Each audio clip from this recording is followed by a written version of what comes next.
So who went to see the speaker the other night? Yeah, I thought I saw the two of you. I saw you standing by the door, and you were, I thought I saw you there as well. Yeah. What did you think? How'd it go? I had to leave halfway through, but from the first part was interesting. Like, it was going like into like how it was used, like narratives are used in literature, just to construe the main idea, like just try to get people to their side, not so much as present to other people. Well, and that's like a narrative. You know, a narrative is a form of rhetoric, right? Any form of writing, any form of speech, whether it's explicitly intended to or not, perform some kind of persuasive act, even if that persuasive act is just to say, color your image about particular people or a particular place, right? And I think that's actually one thing that's particularly relevant to the kind of work we're doing in a course like this, right? You know, we have writers like Joseph Conrad, writers like Rudyard Kipling, writers like Daniel Defoe, who are constructing narratives about places. You know, in the case of Conrad and Kipling, mostly they're constructing narratives about places they've been to, while Defoe is constructing narratives about a place he's only heard about. But these 19th century colonial narratives still have a great deal of influence on how we see the places that Kipling and Conrad wrote about, right? These colonialist writings still shape much of the way people see the global South in Europe and North America. And that was one thing I found particularly interesting about what portion of the talk I did stay for. So she started with a poem, and talked a little bit about the colonial education system in Nigeria, and how they were sort of made to learn all these British poems. Now, she was less critical of it than some writers who grew up in that system often are.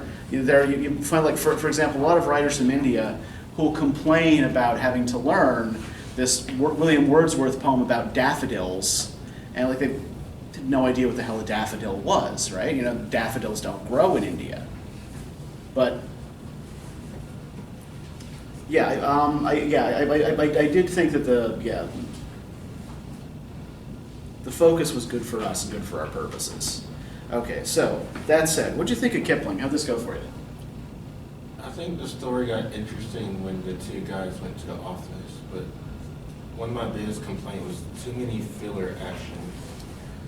What do you mean by filler actions? Like in the beginning. That's a loaded word. Like in the beginning of like where their narrator was on the train, and he was having a conversation between the first guy and the other guy. I think that was kind of not really too important. It's actually really important to setting up the characters and to setting up what later becomes of them, right? How is the narrator different from Dravet and Carnahan when they come to him in his office? How is their status different? He's working there. Yeah. And they are just coming in pretty much telling him, we're not drunk. They're trying to convince him that we're not drunk, we'll take this test, And so, their status is very different in that somebody, the narrator is, he's established. He may not be high up there, but he has a job. He's a newspaper editor, right? So the narrator has a respectable bourgeois occupation, right?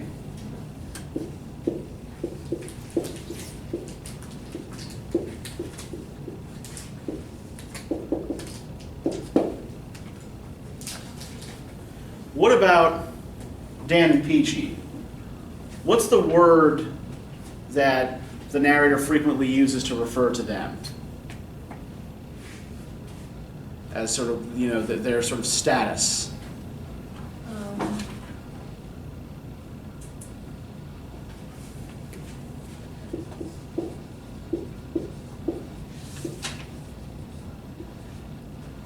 What does he call them?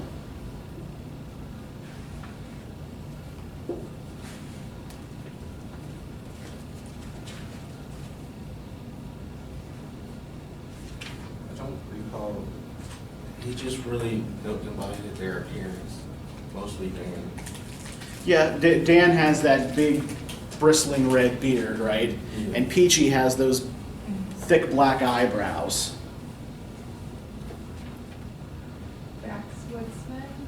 The Backwoodsman actually is a newspaper. Okay, got it. And what he's referring to there is that oftentimes people of the class he's talking about would pretend to be newspaper correspondents. Oh, okay. They'd travel to various states within India and try to blackmail the rulers of those states by threatening to reveal unpleasant information about them, right? That's actually the thing that he was most worried about. He's worried about these two guys going into these states and making things difficult for real newspaper correspondents, right? Okay. Their plan is to go to a state called Degumber and try to shake down the Raja by claiming that they're newspaper correspondents, that they know he killed his stepmother, and that they're going to publish it, right? So the class that Dan and Peachy are regarded as belonging to, the narrator calls loafer.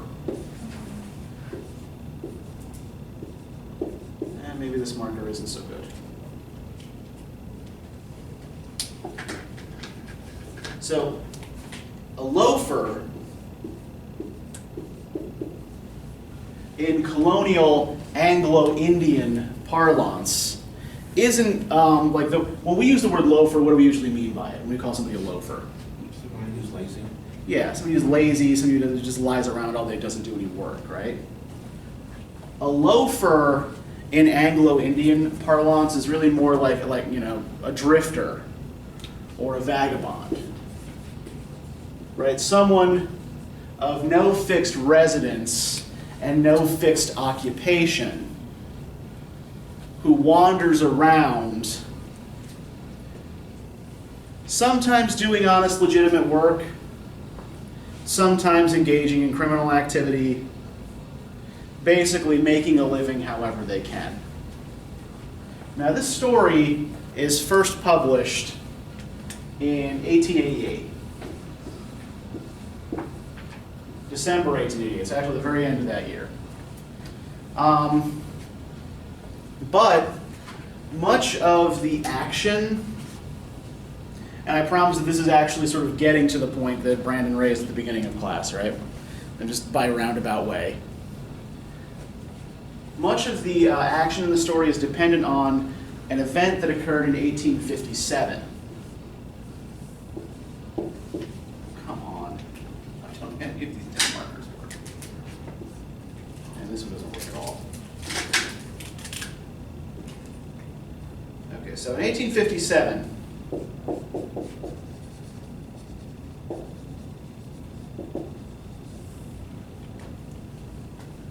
Indian soldiers serving in British Army regiments staged a mutiny against British authority. Now, prior to 1857, the British Raj, that is, the British administration in India, was considered an opportunity for advancements for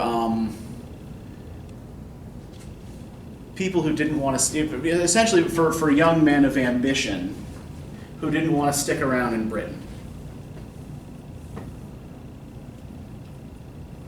So, Anglo-Indian affairs were managed pretty liberally and with a pretty light hand, right? The administration didn't come down too hard on British people living in India. And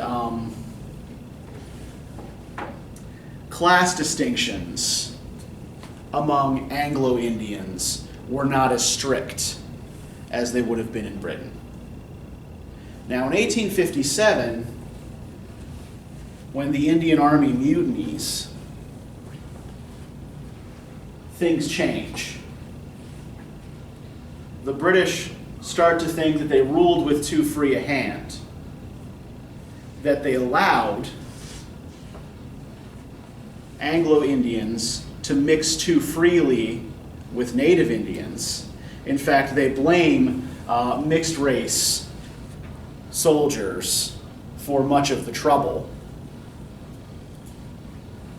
and that things need to be tightened up. So there are a couple of things they start doing, right? One, they put British officials fresh from Britain in most of the positions of authority, right, over people who have been in India for a long time. They also start sending British women over to India for the first time. Prior to that, those who were there either in the army or working for the British East India Company were almost exclusively men. And so if they married in India, they married Indian women. So the British try to put a stop to that. They start sending over British women to marry Anglo-Indian officials. And they discourage mixing between English people and Indians. And so for people like Dan and Peachy, who have a kind of odd assortment of skills, who have been soldiers but have never been commissioned officers, right? Who come from a sort of fuzzy or obscure club. Given the way they talk, what would you think their class background is? Uneducated. Yeah, they're not terribly educated. They keep referring to, the way that they talk about their contract, right? They don't pronounce, certain letters or certain syllables, right? Their language indicates men of a lower middle class or working class background, right?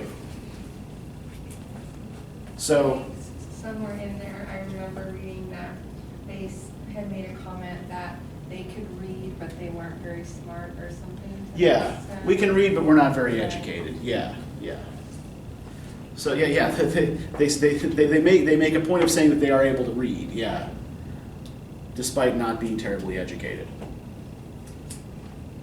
But yeah, so they belong to this loafer class, and this class grew exponentially after 1857, right? Now, at the beginning of the story, when the narrator first meets Peachy and then Dan on these trains, is his status any different from theirs? I would say yes, because Dan was on the train, right? Yeah. Yeah. So was Peachy. So was the narrator. Okay. They were all on trains. Yeah, one of them were talking about, not the narrator, one of them were talking about their travels around different parts of the world. And the narrator, I don't think he had that experience. And they were also in the intermediate class of the train. Okay, he's an intermediate class at the beginning, right? That's where he meets Peachy in the first place. Intermediate class, right? So if we look on page 244, the first page of the story, right? The beginning of everything was in a railway train upon the road from Mao to Ajmer. There had been a deficit in the budget, which necessitated traveling not second class, which is only half as dear as first class, but by intermediate, which is very awful indeed. There are no cushions in the intermediate class, and the population are either intermediate, which is Eurasian or native, which for a long night journey is nasty, or loafer, which is amusing though intoxicated. Intermediates do not buy from refreshment rooms. They carry their food in bundles and pots, and buy sweets from the native sweetmeat sellers, and drink the roadside water. That is why in the hot weather intermediates are taken out of the carriages dead, and in all weathers are most properly looked down upon. So on the one hand, this reveals certain racist assumptions on the part of the narrator, right? That he talks about the nastiest. When he talks about Eurasians, what he's talking about there are people of mixed race, right? People with European parents, with one European parent and one Indian parent. So if you are in intermediate class, it means that you are too poor to ride with British people, even in second class, right? So is his status then appreciably different from that of Dan and Peachy? Not at first glance when you look at where he's at. Yeah. They're both occupants of the lowest rungs of the Anglo-Indian ladder. Now, the narrator becomes respectable, right? He gets a job as a newspaper. In fact, the language he uses, right, what he says is, then I became respectable, indicating that before then, he was not, right? That respectability is a change. Yeah, Caleb? Sorry to change the subject. Yeah, go ahead. How are English people, how do they fit into the caste system in India? Because I know they talk about they say something about them being like non-traditional caste or something like that. Yeah, well, they formed their own hierarchy. The word that was typically used, or was expected to be used, right, for Indian natives when talking to a British person was sahib, which is a loan word from Arabic that means master.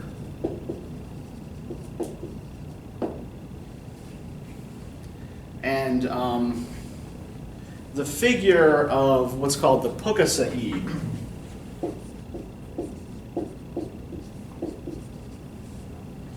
P-U-K-K-A, which literally translates to absolute master, but actually means something closer to the total gentleman, sort of becomes a figure of mockery in a lot of Anglo-Indian fiction in particular.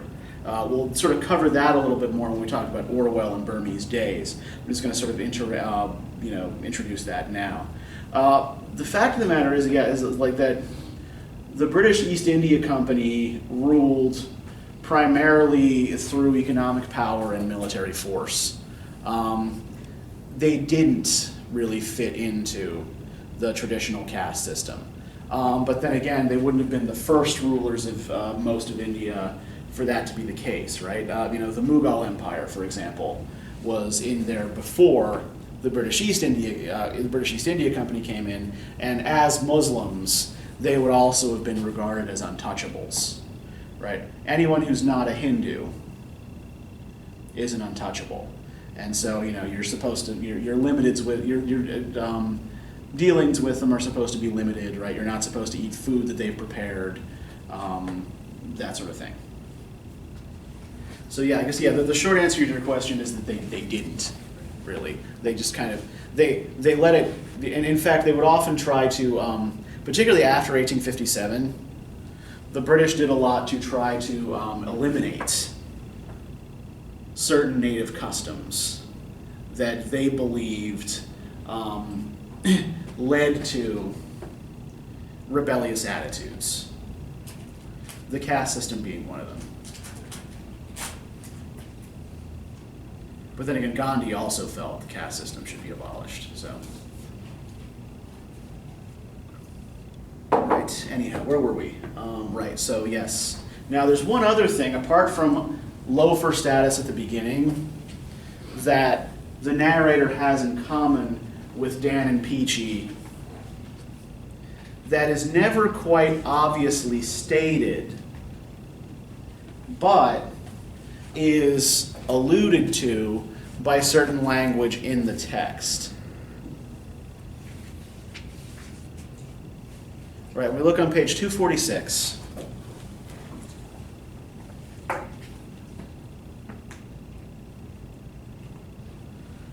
Peachy is asking the narrator to contact Dan for him, right? To do him a favor here. And he says, "I ask you as a stranger, going to the west," he said with emphasis.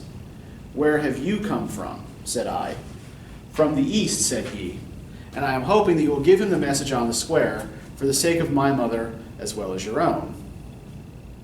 Englishmen are not usually softened by appeals to the memory of their mothers. But for certain reasons, which will be fully apparent, I saw fit to agree.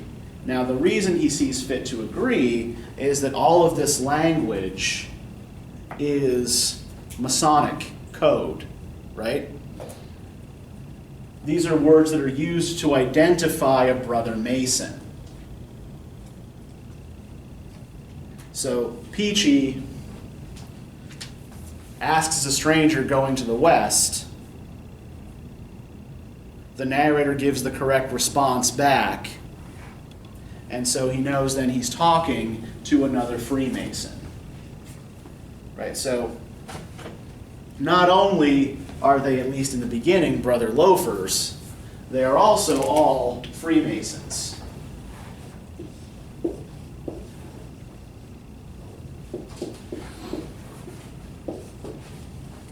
Is that just where they're from? It means that they belonged. The Freemasons are a sort of semi-secret society.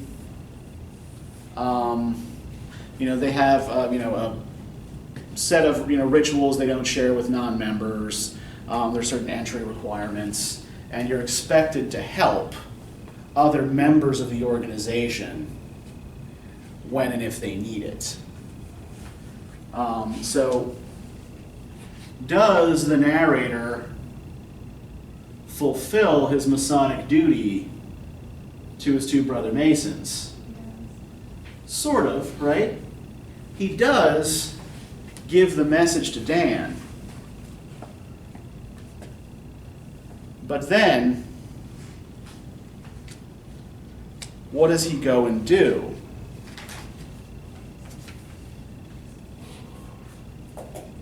He tells people Yeah. about their plan or whatever. Yeah, he informs people in the state that they're going to that these two guys are coming, this is their physical description, this is what they're planning to do, turn them away at the border. But he was kind of trying to help them, wasn't he? Like, to not get in deeper trouble. Well, at least he's trying to keep himself out of trouble, right? Yeah. Keeping his own nose clean, right? Because it's right after this, right, that he becomes respectable. He tries to discourage them too, though, Yeah. from telling them that. So I thought that Uh-huh. he was trying to help them because he was like, "This is crazy. Don't do this." Mm-hmm. But he does tell Peachy that there's a real correspondent for the backwoodsman going around there. So don't pretend that that's what you are, because you'll get caught. But at any rate, he does. He ruins their little plot, which is what necessitates their going to Kafiristan in the first place, right?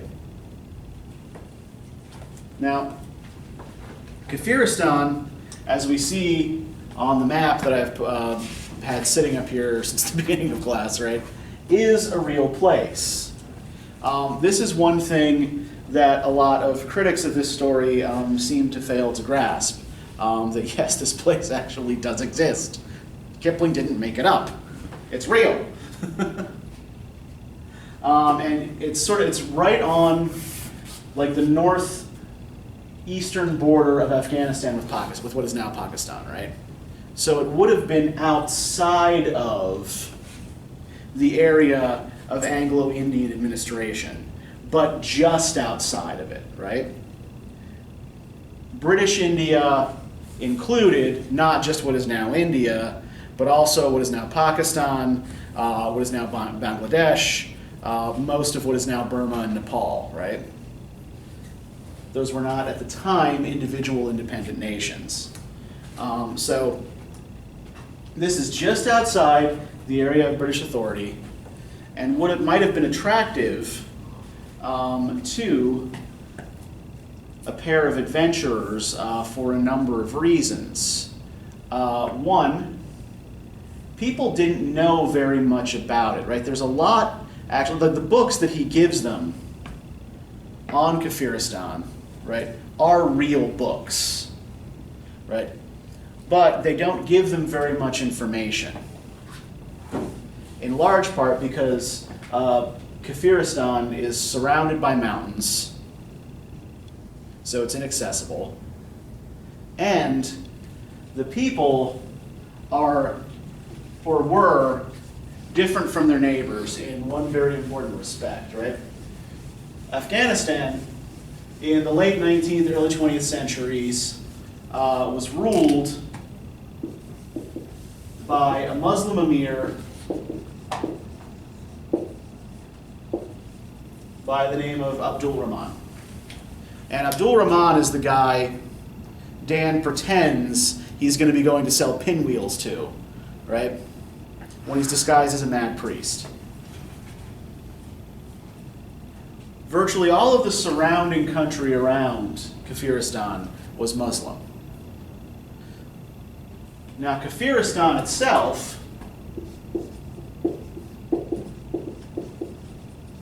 translates to land of unbelievers. Kafir, K-A-F-I-R, is an Arabic word that means unbeliever or infidel. And indeed, the people of Kafir, like, Kafir was not the name they gave themselves. That's the name their neighbors gave them. But they practiced a religion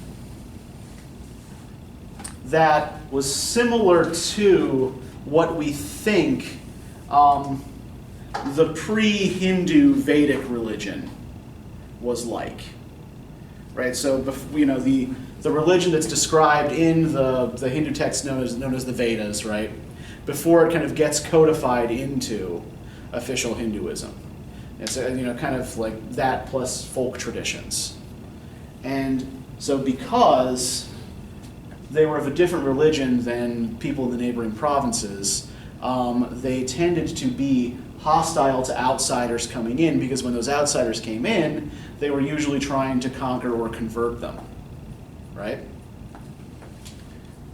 So this is a place that would be particularly hard to get to, and rather difficult to survive in, perhaps, if you did get there. Think about you know, what Conrad says in Heart of Darkness about the blank places on the map, right? For people like Dan and Peachy, Kafiristan would be one of these blank places, right? And by the way, it's no longer called Kafiristan. In the early 20th century, Abdul Rahman actually succeeded in converting most of the population, and they stopped calling it Kafiristan, and it's now called Nuristan.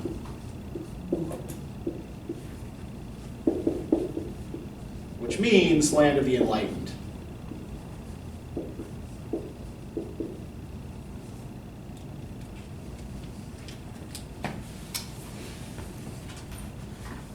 But anywho, what is it that Dan and Peachy find particularly attractive about Kafiristan, apart from its remoteness?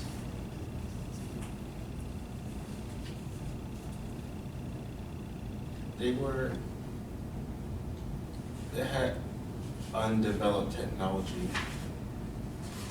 Yeah, but they don't know that before they get there, right? Didn't they like buy guns before going because they wanted to sell the guns to the people? They do. Well, they want to arm the people anyway, rather than sell guns to them. Yeah, so they're carrying a load of rifles as they're traveling in disguise. Right. One of the things they know how to do is, you know, drill an army, train men to fight. But if we look at page 253 right? The narrator is showing them his books and warning them. Right? You'll be cut to pieces before you're 50 miles across the border, I said. You have to travel through Afghanistan to get to that country. It's one mass of mountains and peaks and glaciers, and no Englishman has been through it. The people are utter brutes. Right? Language also similar to Kurt's, right? Exterminate the brutes. And even if you reached them, you couldn't do anything. That's more like, said Carnahan. If you could think us a little more mad, we would be more pleased. We have come to you to know about this country, to read a book about it, and to be shown maps. We want you to tell us that we are fools and to show us your books. He turned to the bookcases. Are you at all in earnest, I said. A little, said Dravet sweetly. As big a map as you have got, even if it's all blank where Kafiristan is, and any books you got. We can read, though we aren't very educated. I uncased the big 32 miles to the inch map of India and 2 smaller frontier maps, hauled down volume Inf to Khan of the Encyclopedia Britannica, and the men consulted them. See here, said Dravet, his thumb on the map. Up to Jagdalak, Peachy and me know the road. We was there with Robert's army. We'll have to turn off to the right at Jagdalak through Lagman territory. Then we get among the hills, 14,000 feet, 15,000. It will be cold work there, but it don't look very far on the map. I handed him wood on sources of the Oxus. Carnahan was deep in the encyclopedia. They're a mixed lot, said Dravet reflectively, and it won't help us to know the names of their tribes. The more tribes, the more they'll fight, and the better for us. From Jagdalak to Ashan, But all the information about the country is as sketchy and inaccurate as it can be, I protested. No one knows anything about it, really. Here's the file of the United Services Institute. Read what Ballou says. Blow, Ballou, said Carnahan. Dan, they're a stinking lot of heathens. But this book here says that they're related to us English.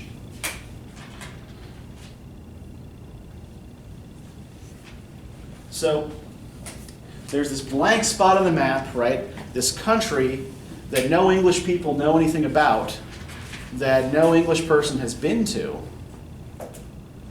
And yet, there's this theory they read about that the Kafirs are somehow related to the English, right? Now, we've seen this kind of kinship recognition before, right? How did it work in Heart of Darkness? How did Marlowe, the narrator, respond when recognizing his own kinship with the Africans he encountered? He was disgusted. Yeah, disgust, right? He didn't want to acknowledge his common humanity with these people. But what's different here about Dan and Peachy's response to the Kafirs? What assumption are they going in with? That they're connected to the English somehow. Yeah, these people are distant relatives, right? This book says that they're like the English. So on the one hand, it plays into a common European 19th century fantasy about the existence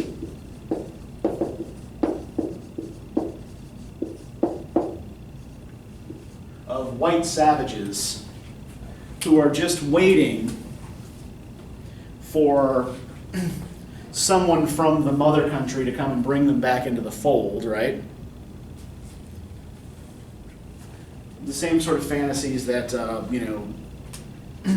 animate stories of the lost tribes of Israel, right? They were never lost, right? The thing is that, like, once they came back from the Babylonian captivity, they stopped making distinctions among tribes and just adopted a common identity as Jews, right? There were no lost tribes of Israel. But this sort of fantasy continues with this idea that there are white savages out in various places yet undiscovered in the world, right? Who just want to be brought home, who just want to be brought into the fold of the empire. And so for Dan and Peachy, that's what these Kafirs must be. And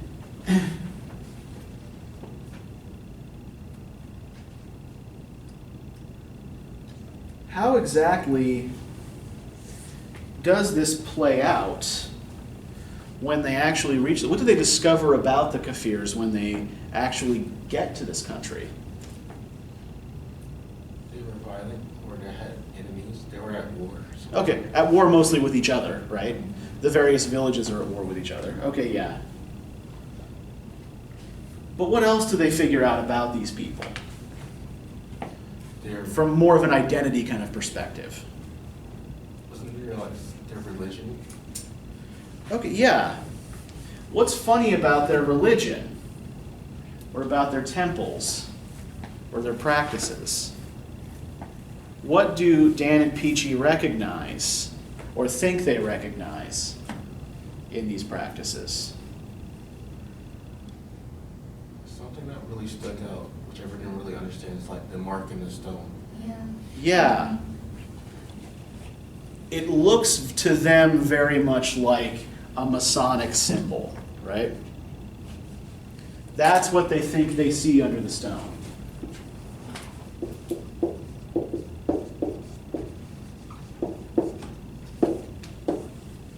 And so this gives Dan the idea to set up a Masonic lodge among these people, right, and kind of use it as an instrument of social control.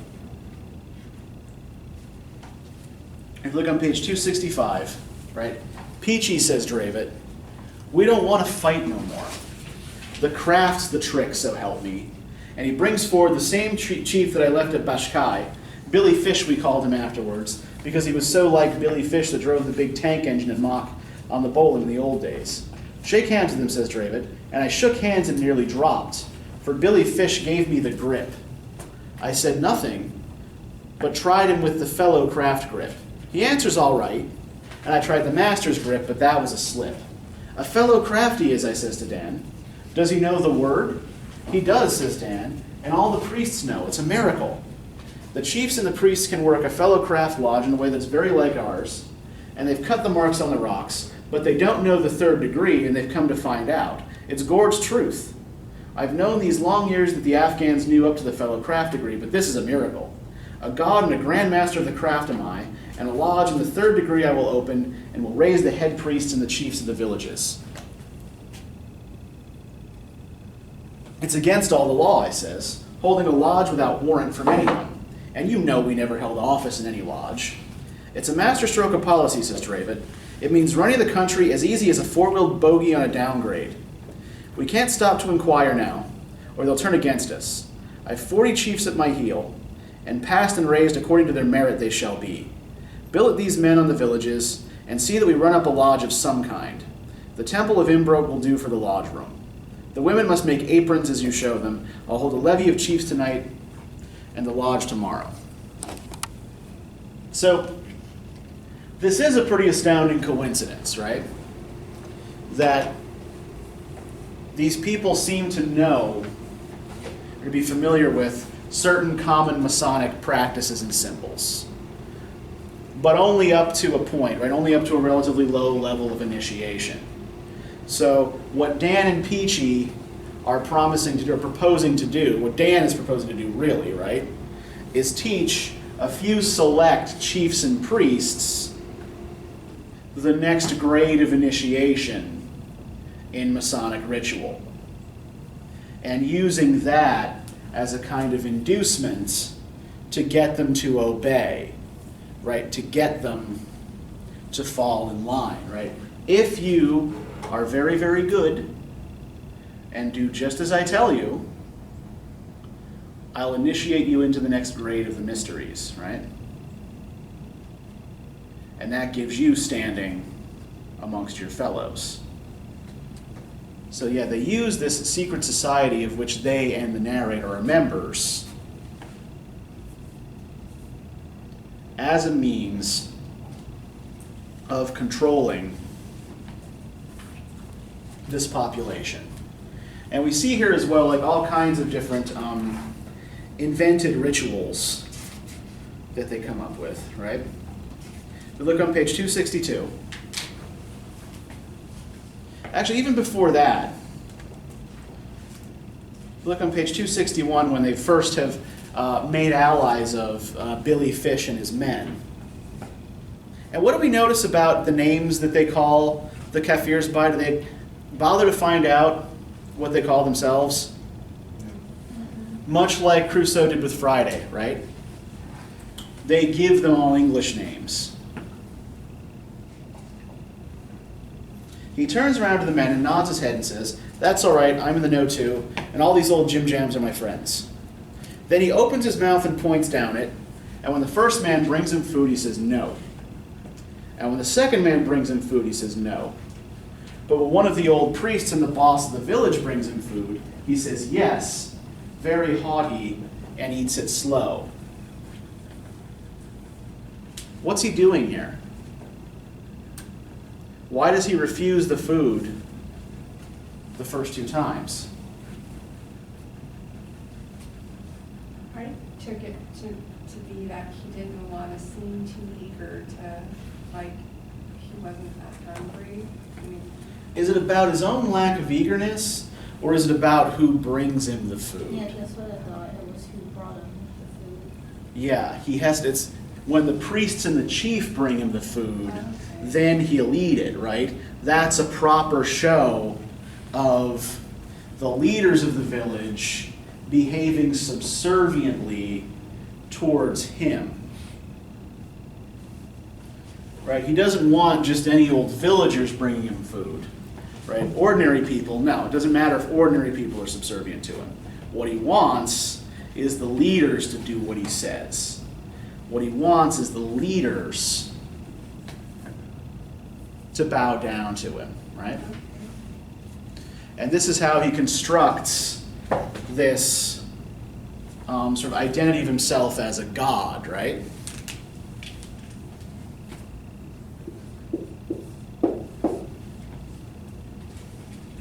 Which is, of course, all going to fall apart.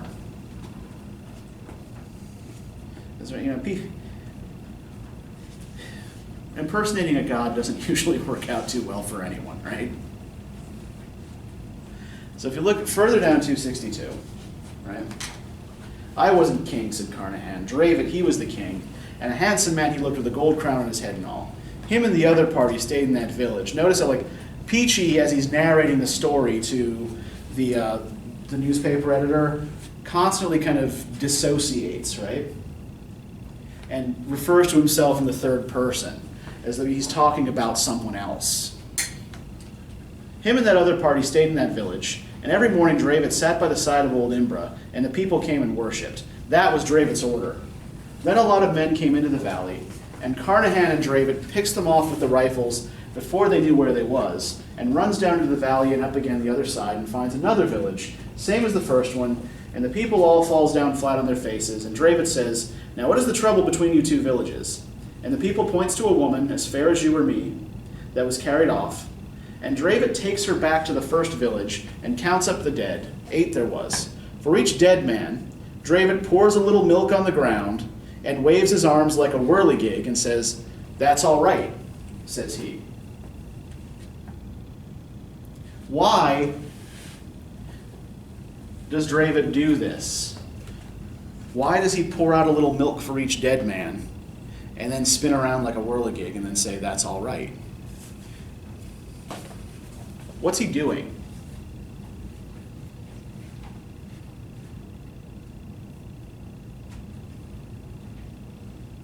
What kind of act does this look like? it's like he's putting on a show. It's putting on a show, yeah. But so, sort of like to put the souls of these 8 men at rest, right? And to put the people at ease, right? So what kind of a show is that? What do we call a show like that? Usually, they're more kind of regularized, right? Performed by people with authority at particular moments. But what he's doing here is inventing a ritual. And just acting like this is the thing we do, right? This is how we honor the dead. And just kind of expecting people to go, well, and by and large they do. Yeah, he affirms his authority over the people of Kafiristan largely by inventing a bunch of silly little rituals. Right, further on page 263, right? They conquer a new village, right? That was all rock. And there was a little village there, and Carnahan says, send to the valley to plant, and takes him there, and gives him some land that wasn't took before. They were a poor lot, and we blooded them with a kid before letting them into the new kingdom. That was to impress the people, and then they settled down quiet. Right, so they sacrifice a goat, rub some blood on the people to show that they're part of the tribe now, and then they're initiated, right? So they're controlling the people not so much through military force, although that's part of it, they have these superior rifles, but mostly through ritual, mostly through kind of quasi-religious cultural practices. Right? This is why the whole thing about Masonic craft is important as well, right? If you follow the ritual, you will have social preferment.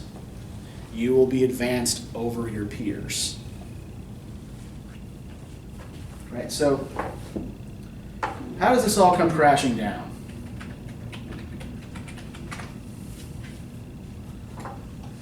Robert lost a wife. Yeah. Breaks the contract. He breaks the contract, yeah. He breaks the contract and decides that he wants a wife. What's the people's objection to Dravid's desire? They don't want to do it. They said it's not wise. Well, why? But why isn't it wise? Because they're gods. Mortals and gods are not supposed to. Yeah, and they don't understand what it means to these people when a girl is married to a god, right? Usually what that means in their practices is that that girl is then never seen again, right? She's sent off to wherever that god is supposed to live. And whether she's killed or what, right, you know, it doesn't say, but it's suggested like they don't meet with very nice fates, right? Marrying a god seems to be a kind of euphemism for ritual death. And because Dan and Peachy don't understand, like, they've invented their own customs and imposed them on the people without trying to understand what the native belief system actually is, right? They don't get that these people are actually freaking terrified of gods, right? That being a god doesn't just mean that you get to do whatever the hell you want, which seems to be what Dan thinks, right? And he exposes himself to danger here in that once the girl gets close enough, she bites him and makes him bleed, right? If he bleeds, he's not a god. And there goes the hold that they had over their little nation, right? So what we have here, in a way, is an illustration of the danger of trying to impose an unfamiliar belief system onto, in particular, a nation of people that you don't understand very well, right? But why is it that Dan continues to insist that he does understand these people? What leads him to think that he gets them,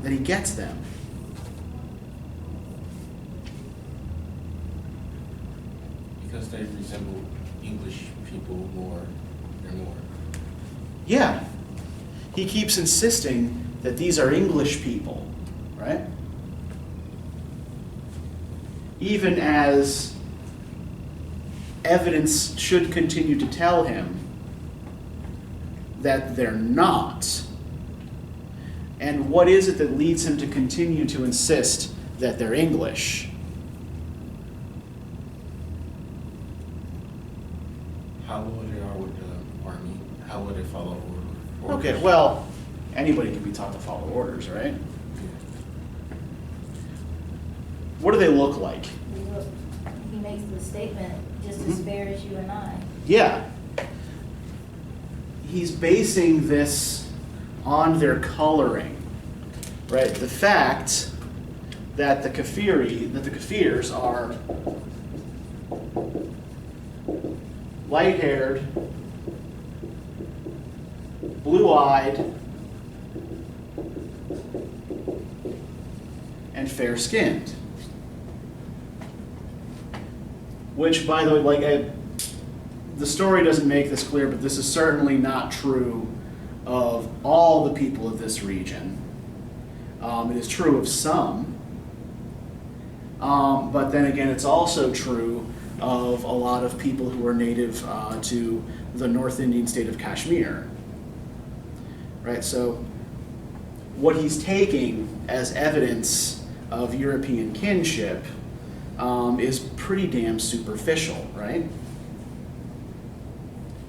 We can compare this again to Conrad, I think, instructively.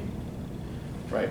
Conrad, through Marlowe, sees kinship between his white narrator and the black Africans he meets, despite differences in culture and appearance, right? Even though the response to that feeling of kinship is one of revulsion. Here, Dan and Peachy assume a kinship with a people that they've basically conquered, based solely on appearance, right? Based solely on what these people look like. And then a few kind of probably coincidental cultural similarities, right? That somehow Billy Fish knows how to give this secret handshake. Hey, they're Masons. Well, no. They're not. But you're predisposed to think they are because of the way they look. All right, so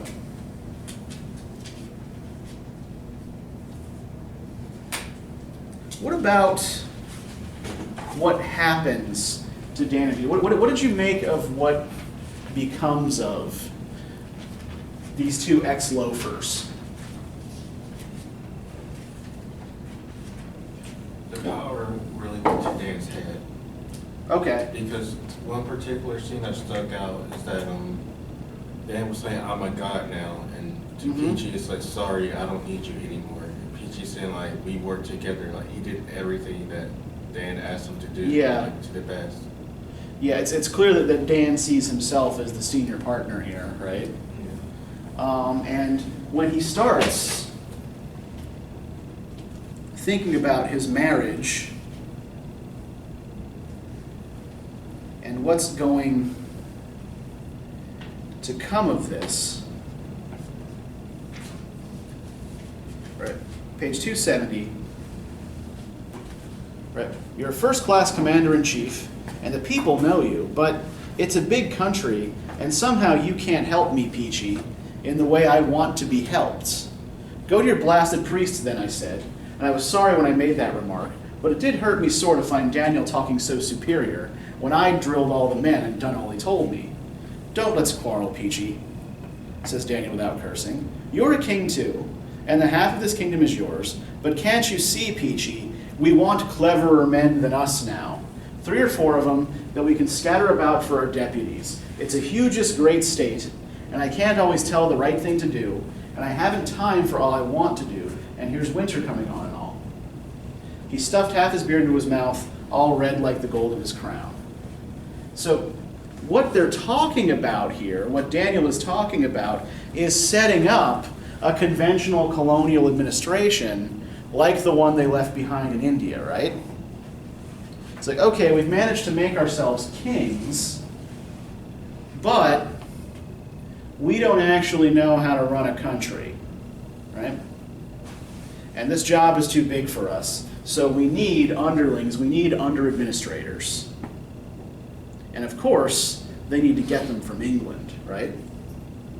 They need cleverer men than themselves to to come from England and become deputies underneath them and administrate the territory that they've conquered. That's the idea in Daniel's head.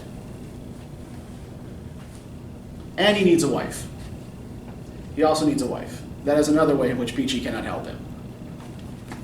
Okay. Whether it is breaking the contract or not.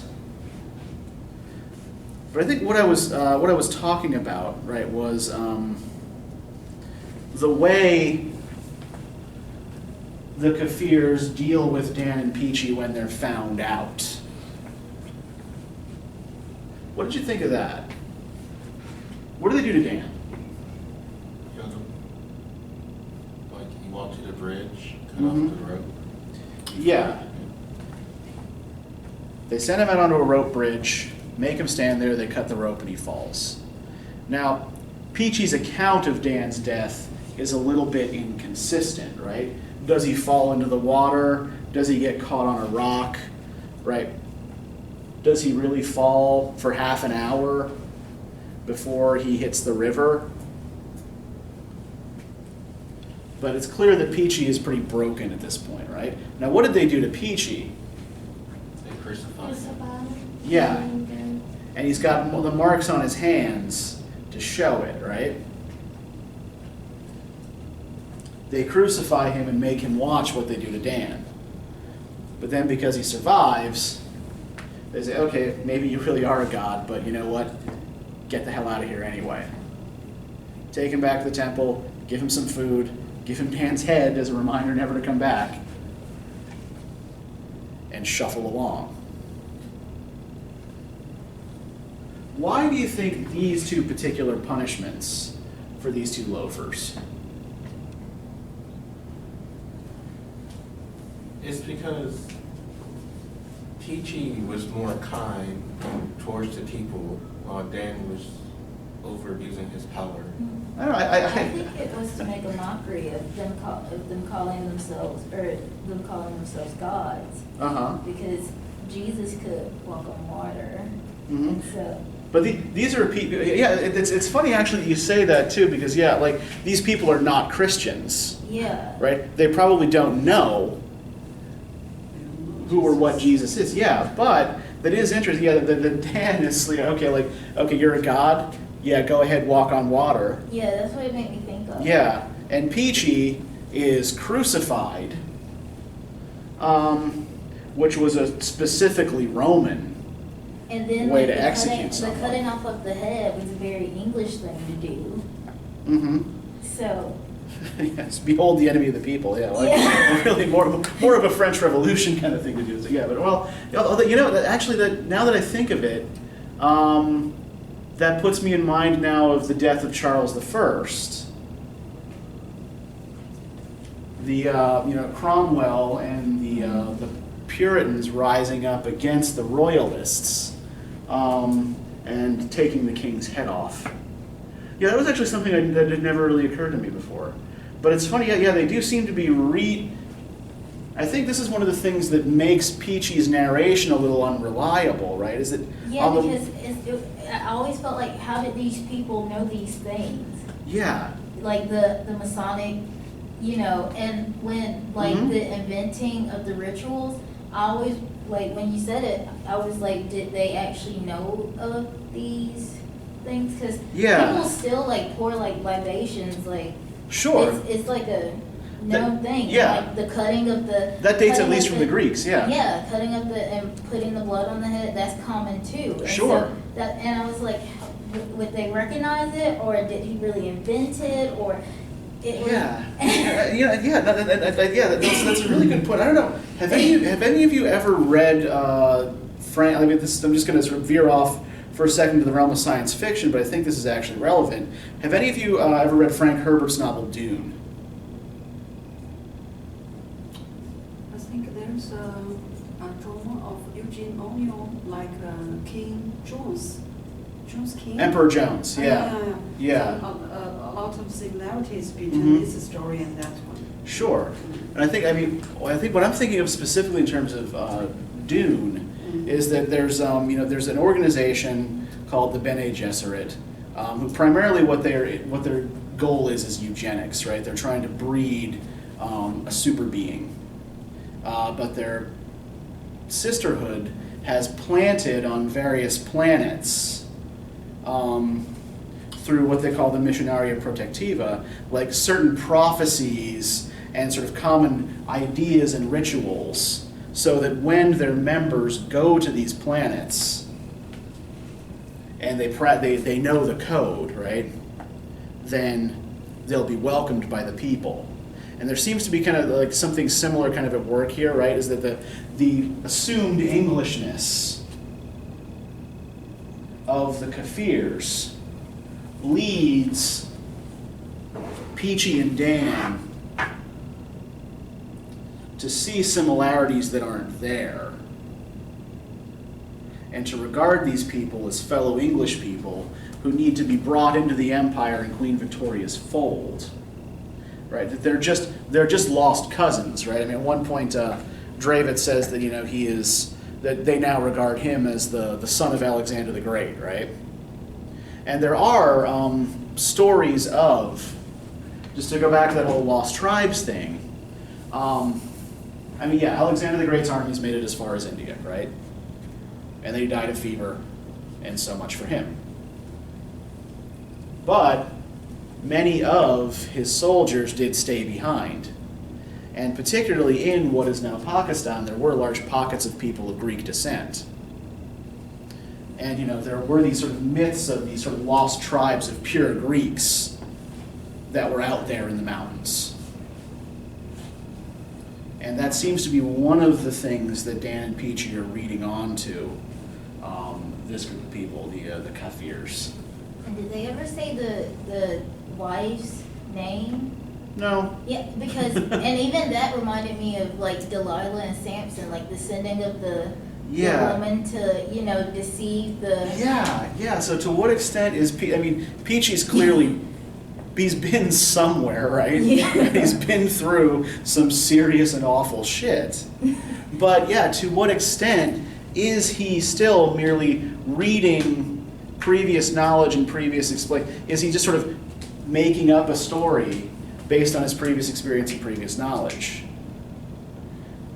Yeah, I think there is a lot in here that makes us doubt his tale, especially if we think about the condition of Daniel Dravid at the very end of the story, right? What's all that's left of Daniel Dravid? His head with a crown. His head with a crown on it, right? At the end of the story, where is it? Yeah, vanished, right? Peachy doesn't have it anymore when he dies. What happened to it? Did he ever have it? Did he lure the narrator into some kind of shared hallucination, right? There's a lot, particularly about the end of this, that just doesn't add up. And I think that that idea of delusion, and we're running out of time here now, but we can sort of relate that idea of delusion to some of the colonial practices described in this story and in Conrad. I think we might be on pretty productive footing. Okay, so let me give you the reading questions for next time. We're going to start George Orwell's Burmese Days.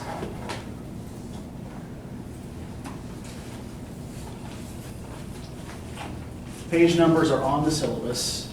We're going to be spending 3 days on this. And I want everybody to remember as well, right, that if you have not yet submitted response paper 1, right, that folder closes on Friday at midnight. So just make sure that you have it done by Friday at midnight.